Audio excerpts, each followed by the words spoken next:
கேபிசிஏ கூட senior team match ஆடிக்கிட்டு இருக்கும்போது தியோ ஒருத்தனுக்கு கால் பண்ணி, டேய் நாயே, ஃபோன் பண்ணா எடுக்க மாட்டியா, மேட்ச் என்னடா ஆச்சுன்னு பதட்டமா கேக்குறா. அவனும் நான் அவுட் ஆயிட்டேன், ஆனா இன்னும் 30 ரன் தான் அடிக்கணும், மாத்தையன் 50 போட்டான், டார்கெட் அதிகமா இருந்தா செஞ்சுரி அடிச்சிருப்பான்னு சொன்னதும் தியோ ரொம்ப குசியாகி எவ்வளவு அடிச்சிருக்கான்னு கேட்க, அப்புறம் கிரவுண்ட்ல ஏதோ பிரச்சனை நடக்க அப்புறம் கூப்பிடுறேன்னு சொல்லிட்டு ஓடுறான். இங்க வீரா கூட விளையாண்டுகிட்டு இருக்கவனோட பேரு பாண்டா, அதை வேடிக்கை பார்த்துக்கிட்டு இருக்கவளோட பேரு லாரா. அப்ப பசங்க விளையாண்டுகிட்டு இருக்கும்போது தியோ வந்து, விளையாண்டுகிட்டு இருந்ததெல்லாம் போதும்னு என்னோட உடல் பொருள் ஆவி அனைத்தும் கிரிக்கெட்டுக்கு தான் உறுதிமொழி எடுக்க சொன்னா.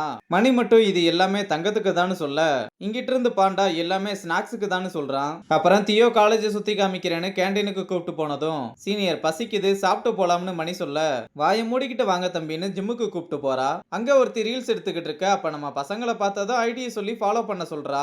நம்ம பசங்களும் கேட்காமலே ஐடி தர்றாங்கன்னு வேகமா ஃபாலோ பண்றாங்க.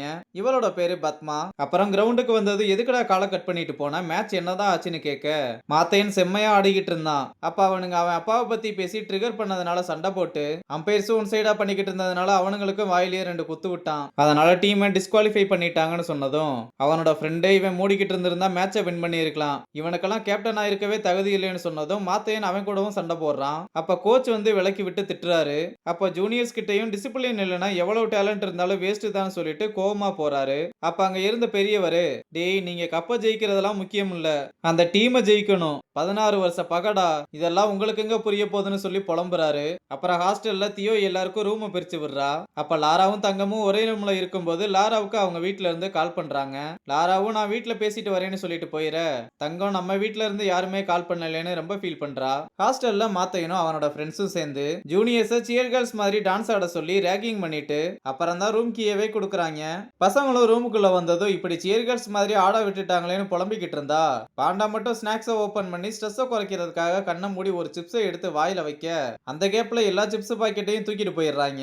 பாண்டாவும் இப்ப இங்க என்ன நடந்ததுன்னு தெரியாம திரு திருன்னு முழிச்சிட்டு வேற ஏதாவது இருக்கான்னு தேடுறான். அப்ப மணிக்கு தங்கம் கால் பண்ணி, இங்க நிறைய கொசு கடிக்குது, ஓடமாஸ் இருக்கான்னு கேட்க, 2 நிமிஷம் வெயிட் பண்ணு நான் உடனே வந்துடுறேன்னு சொல்லிட்டு பாண்டா கிட்ட கிரீம் இருக்கான்னு கேட்க, கிரீம் பிஸ்கட்லாம் இல்லடா எல்லாத்தையும் தூக்கிட்டு போயிட்டாங்க, இந்த கடலையவே இப்பதான் தேடி எடுத்தேன்னு சொல்ல, சரி இதையாவது கொடுன்னு அதையும் புடுங்கிட்டு போயிடுறான். அப்புறம் கேர்ள்ஸ் ஹாஸ்டலுக்கு வெளியே வெயிட் பண்ணிக்கிட்டு கிரீமுக்கு இப்ப என்ன பண்றதுன்னு தெரியாம இருக்க, அப்ப ரேடியோ பக்கத்துல கிரீம் இருக்கத பார்த்துட்டு அண்ணவை இருக்காண்டான்னு அவனுக்கு அவனே பேசிக்கிட்டு இருக்க, அப்ப தங்கம் வந்து அதை புடுங்கி தேங்க்ஸ் சொல்லிட்டு, நான் இதுக்காக மட்டும் உன்னை வர சொல்லல, எல்லாருக்குமே அவங்க வீட்ல இருந்து கால் பண்றாங்க, ஆனா எனக்கு மட்டும் யாருமே கால் பண்ணல, அது ஒரு மாதிரி கஷ்டமா இருந்தது, அதான் உனக்கு கால் பண்ணேன்னு சொல்ல, மணியும் இதான் சான்ஸ்னு, ஏய் நான் இருக்கேன் உனக்கு, நீ எப்ப வேணாலும் கால் பண்ணலாம், இந்த உயிரே உங்களுடையது தேவின்னு வழிய ஆரம்பிக்கிறான். இங்க ரங்கன் கிரிக்கெட் மேட்ச் பார்த்துக்கிட்டு இருக்க, அவங்க அம்மாவும் சாப்பாடு போட்டு கொடுத்து எப்ப பார்த்தாலும் கிரிக்கெட் தானா, முதல்ல சாப்பிடுறான்னு சொல்லிட்டு அவங்க காசெல்லாம் கட்டி கவர்மெண்ட்ல வேலை வாங்கி கொடுத்துருப்பாங்க.